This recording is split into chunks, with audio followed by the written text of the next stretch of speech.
Hi. Coronavirus actually came into 2020 in such a big way that it actually changed the landscape with the way that we saw mental health. Today I'm going to speak to two women that have actually taken therapy online and revolutionized the way that people deal with their mental health. Hi, this is Joey Busuttil, and welcome to the Secret Men's Business Podcast. On today's show, we're going to be speaking to Natalie and Sasha and talk about their business and their plan to revolutionise the way that mental health is treated in Australia online and how companies and corporations can actually get their employees to get the help that they need. Girls, how are you? Natalie, Sasha, how are you? Hi, Joe. How are you? Hi, Sash. How are you, Joe? I'm good. This is my first threesome, so it's a little bit nerve-wracking to actually speak to two people at once. So we don't fight. I know, bear with me. Just to let our listeners know that I've known Natalie and Sasha for a while now. I actually work for them in a sort of contracted position, and it's amazing. They're both fantastic people. So A, I'm very excited to be speaking to them, but B, I'm excited to have women on the show because we have been interviewing a lot of men, so it's good to get women talking about mental health and their achievements. So before we start, do you both want to just give us a bit of an intro about your backgrounds? Maybe Sasha, you go first. Yeah, so I come from a more of a HR background. Nat and myself are both have both been in private practice, but I come from the business perspective, more the HR, and then went into private practice, and then obviously ended up where we are today, Nat and I creating an empire. And yeah, it's all the experiences I've had to date have sort of led me to where I am. So yeah, sort of more corporate HRE background to private practice, and then to here where we are today. Cool. Dr. Nat? I started in the education background. I was at child psych by trade, and for about 18 years I created that a role where we would go in and work with children under the healthcare plan as a bulk bill system throughout primary schools and high schools over the whole of Australia. And so that was a real eye-opener into the industry of education and the lack of support or flexible support that they were getting, being, one of the top 10 high stressful positions or industries within Australia. So that just allowed me I suppose, to close out that chapter and organically move into adults and looking into workplaces and how we can support them better. Sasha and I serendipitously met up. We've known each other for, Sasha, since about 16, 17. Yeah, high school, yeah. Met on the Sapphire Coast of New South Wales one day and powwowed some things, put over a couple of wines, and here we are. Wow. Yeah, I was going to ask you how it came together. Like, because I'm witnessing as an employee and I'm watching the great stuff that you do. And I know your husband, Nat, is a big part of the back end IT stuff. Was it hard? Was it hard to put it all together? Because from my perspective, it looks hard. Yeah. Did you know what you were doing, and how did you find that process? It was really hard, and we worked a lot off intuition, with in wanting to find something that had a capability where we could offer something different, and that's where we around 2016 BetterHelp came about in America, and I came across it with another colleague, and I said, "Just this is such a cool platform." And in around 2018, this is when I was thinking about it, and bumped into Sasha, and I presented it to her to say, "Hey, I reckon this has got legs," because with any form of therapy, we're a little bit slower. We're around 2 or 3 years slower than, say, America. So they come up with these great ideas, and then we start to come up with this, and so the idea, obviously, it's easier to have the idea, and then it's harder to execute. So we went on a little bit of a quest, and we kind of, it was a bit of a take two, getting a platform right along with the build. So the build of our platform took around 5 months, and with tech, it's always a work in progress. It's always an evolution. So we had to have something that was going to be, I suppose, a practice management software that was going to be a little bit more flexible with our kinds of visions, and I think we're like with tech all the time, like you got to keep up with the growth, you got to keep up with the industries, you got to keep up with I suppose the variables of tech all the time, and what doesn't work and what we can do when it doesn't work. And that's probably the leading stress of the tech, is to get that level of reliability, and you can't ever take for granted. So that's something that I suppose is always in the back of our mind when something doesn't go wrong. or doesn't go right, why has it not gone right? Yeah. You But said you mentioned the word vision just then. Like, so what is your vision? Because, you know, in a way, we were working together before coronavirus, and we'll get to coronavirus in a moment. But, you know, in a way, it was sort of like your vision is to change the way that people do mental health in corporations or in general. So can you just maybe tell us what you girls see your vision to be? What is your vision with how you want people to access mental health? absolutely. I think, you know, our vision at the start was to really focus on the rural areas, you know, that they just don't have the accessibility. And then when, you know, psychs do come within the area, that they're really hesitant to go and take them on board because if they're in a small town, you know, those kind of industries, especially in the mining and also the transport and logistics, are more male dominant. So we do have that stigma attached to it.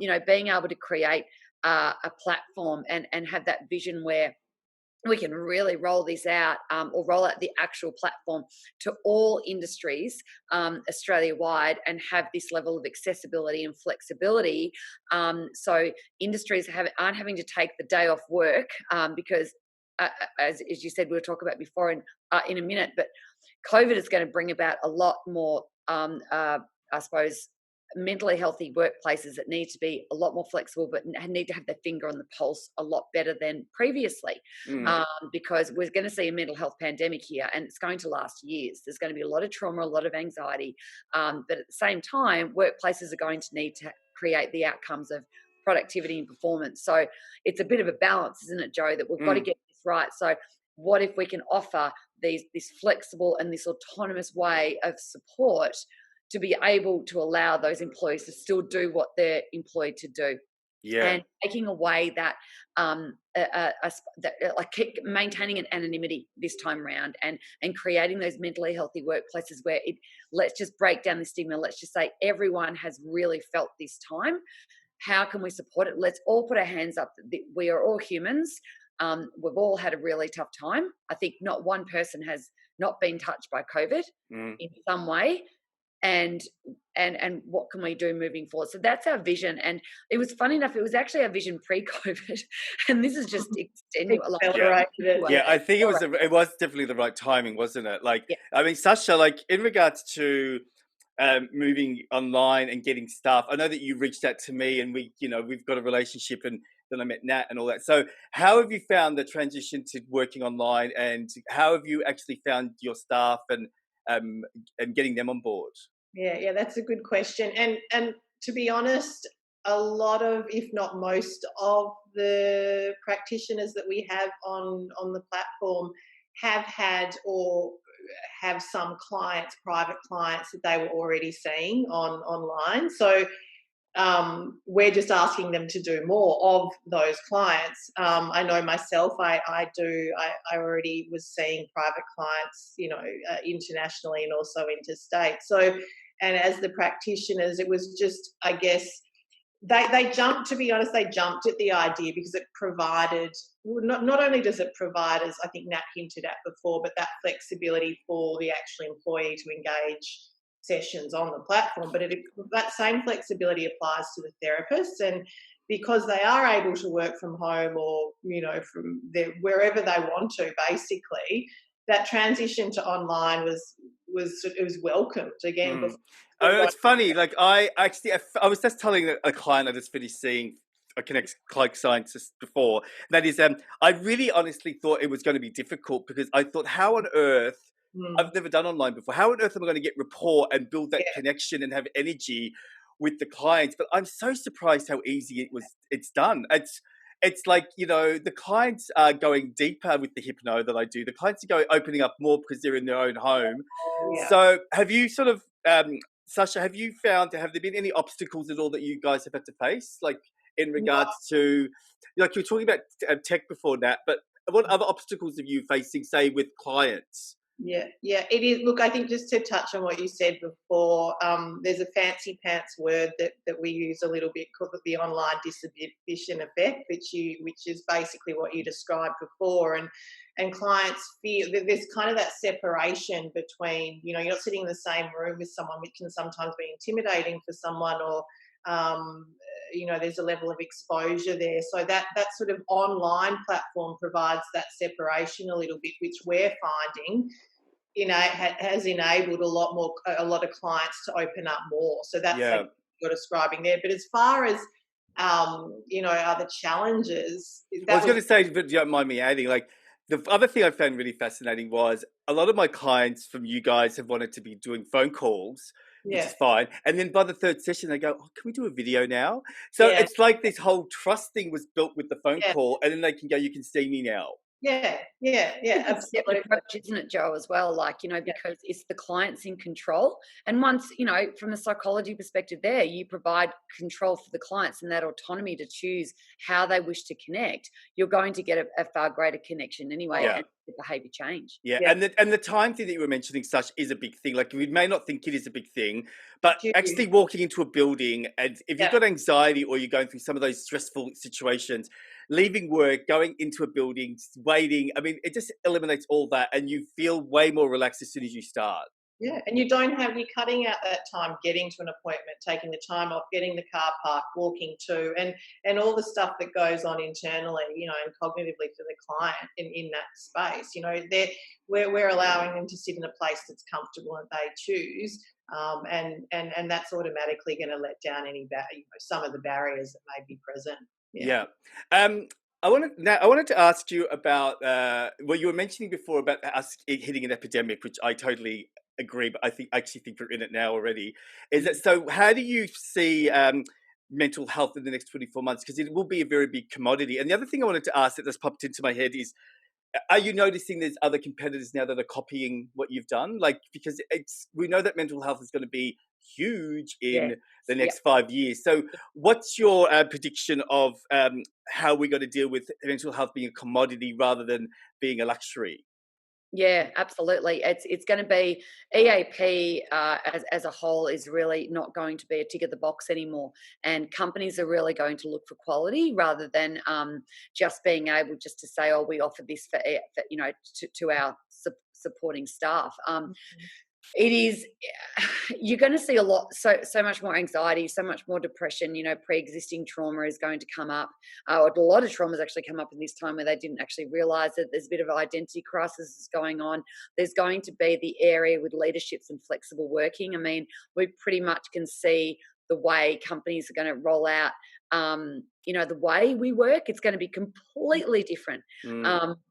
And so many people are going to have different impacts. And one thing, the real crux of really bringing a really a good level of team cohesion is about self-awareness, is about emotional intelligence, is also about communication. So I feel that we're going to be working a lot around that, and leaders are going to really need to step up to the plate there on their levels of communication. Yeah. Yes, we have had people, I mean, like everyone, we all had to transition online really quickly. The beauty about us is that we had this build pre-COVID. And so we see our competitors scrambling to get to be able to do what we're doing, which is great, but we work off that digital standards-based platform where it actually has been an actual integrated build, and they just haven't had that opportunity to do that. We're actually also creating other areas of dashboard and data analysis, which is going to also be really important because companies are going to need to want to know when and where things are going well and when and where things are not going so well. So us building a real-time data dashboard that HR can actually access at any time rather than even the quarterly reports is just going to give them that substance that they need. Again, anytime, anywhere. That's our catchphrase. So we're really... And that's really interesting because, I never thought of that. Like, data is going to be the gold of the future, isn't it? So one thing that I really love is that the clients come in and they're at work and they can still talk about personal stuff, which is so liberating. So are you finding that because the company is paying for these services, like, are you finding that companies now are witnessing or seeing lifestyle and wellness as a bigger thing, a bigger commodity for their staff members? Slowly.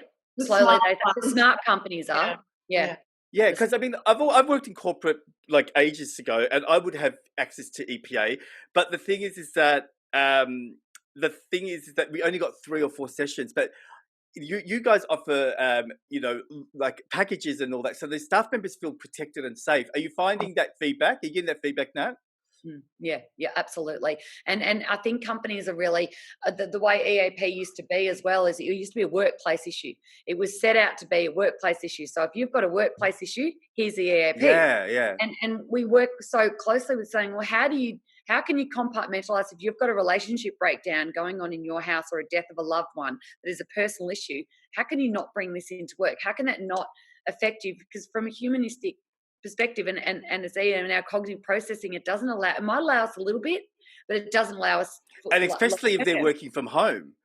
They're working, but the problem is home with them. So it is all perfect timing. Like Sasha, because you do a lot of the interviews, you speak to the clientele first and then you pass it on.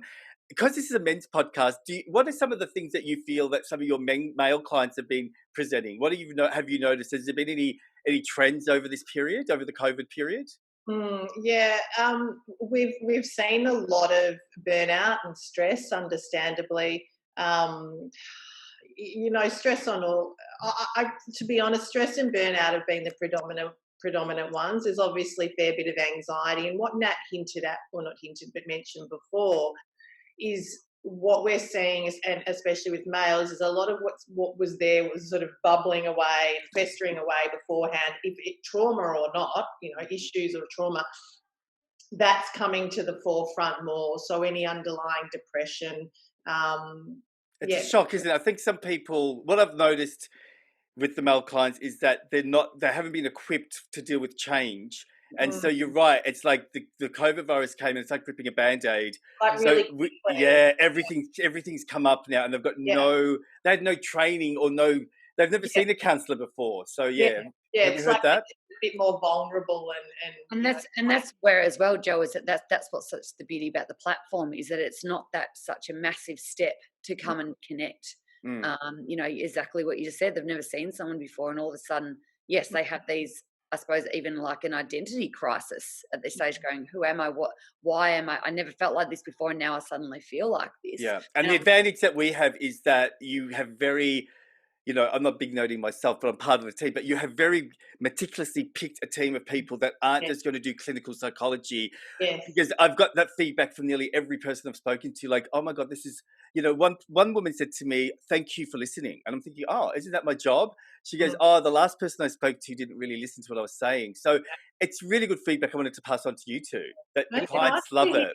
That's really good, because that is one of our biggest, we always bang on about that, don't we, Nat, how we hand select who works with us. As I say with us, because I don't like to say for us, but the reason I would say for us is because we do employ them. We do treat you guys like you're part of the team as opposed to contracting you, and we put a lot of time and energy in making sure that you guys are the right fit, irrespective of qualification. We think it's about experience and the human side. It's like Nat and I was banging on about the human side of tech. So we're starting to create that. Yeah. I'm going to ask this to both of you. Like, what advice would you give our listeners in regards to getting over? Because a lot, traditionally males have got a stigma with therapy. Right. And, I think that the Connect Psych model is good because a lot of men will have access to free therapy because then they'll use it. But just in general, what advice would you give to our male clients or any person listening in regards to trying to knock down some of that stigma? Because we have to move forward and have to start healing and changing. So what would you suggest? I mean, it's interesting to get a female perspective as well, because we've been focusing on a male perspective, but what would you share with our listeners? There's only so many bricks in a backpack. Okay, I use this with the kids that I used to work with, and the more bricks in that backpack, the heavier it becomes, and then all of a sudden you can't walk up that hill where you used to be able to run up the hill. Mental health and issues, when they are unresolved and when they just build up, they don't go away. We can't ignore them. But what's really good is that it doesn't take much to use some proactive strategies, which is what we provide, to be able to overcome some of those and to gain that level of control back in. And it's not scary, and it's not about analyzing and judging. That's actually far further from the truth, and it's certainly not a sign of weakness, which is actually funny because it's actually more a sign of courage. To be able that's the changing dialogue, isn't it? Yeah, it is. Because suicide prevention it's all about that. It's like, a lot of men would commit suicide because they don't see that there's a solution. Yeah. Right. So if you can have that courage just to stay for one extra day, or, just allow yourself to go to the next day, you can find that. So, have you had any sort of thoughts about how you would handle suicide prevention? Is that part of your vision with the epidemic that you talked about? Yeah, we're not a crisis support platform. How that might come as we grow, and obviously it's organically going to come onto the platform because you never know who's coming with what day and what issues. We make sure that our practitioners are all. They're all in private practice anyway. They know how to manage and deal and look after clients that are presenting that way. It's not something in our immediate kind of plan to go, and I guess what I'm trying to say is we don't want to be too many. We don't want to wear too many hats. The hat that we're wearing at the moment. And I think that it's good that you've got that vision of like, let's do what we do now really well. Really well, and, exactly. And if Nat's prediction of it becoming like a lot bigger, the mental health thing, then of course I think that'll evolve on its own, won't it? Well, it's interesting you say that, Joe, as well, is that, everyone, there's piece of the pies, and stick with your piece of the pie. Absolutely. But what we really want to see is that we want to work with people so they don't get to that level. Yeah. So we want to work, in the kind of the start to the third of that, mile long marathon of life, where we really want, if we can work with, what are some, like creating that levels of self-awareness, creating those coping styles, getting you from stopping to constantly feeling like it's Groundhog Day with the mistakes that you're making and the kind of toxicity that might be in your life, or, your responses to certain situations. If we can change those, then we provide hope to others, and they then don't get to that. They can start to, create that level of resilience about them. So they're not getting to that time where it becomes crisis management and becomes really reactive. We want to be that proactive, convenient, flexible support mechanism that they can just access anytime, anywhere. Yeah, I love it. So the last question I'll ask both of you, I guess I just want to talk about personal stuff. How are you girls coping with lockdown? What's been your strategy to actually get through this period of time? Like how have you done it? Well, this is going to be different, isn't it? Because Sasha, I'm so cognitive process with Sasha. And I'm very much, I keep to my routine. Okay. I have my boundaries and I keep to my routine. I get up in the morning and create the exercise and have my time there. And then I do my hours at work. And then, we have, that time where we do both log off and, spend time and try and, still be able to balance that family time during that space. But really, I focus a lot on my exercise, nutrition, and sleep. Yeah. Okay. And can I ask you a personal question, Nat? So how's your man handled it? How's he handled it? He's on something. I've made him do it. So we haven't done it for 10 weeks now.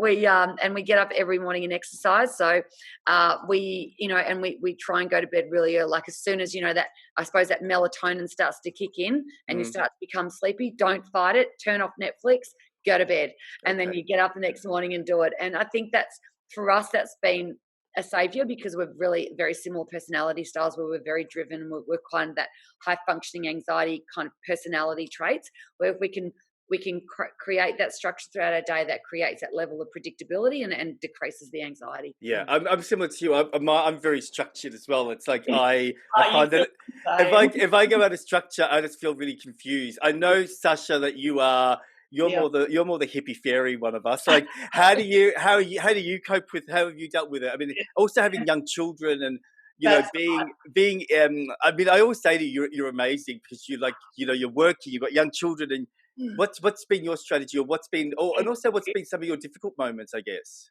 Yeah, thank you.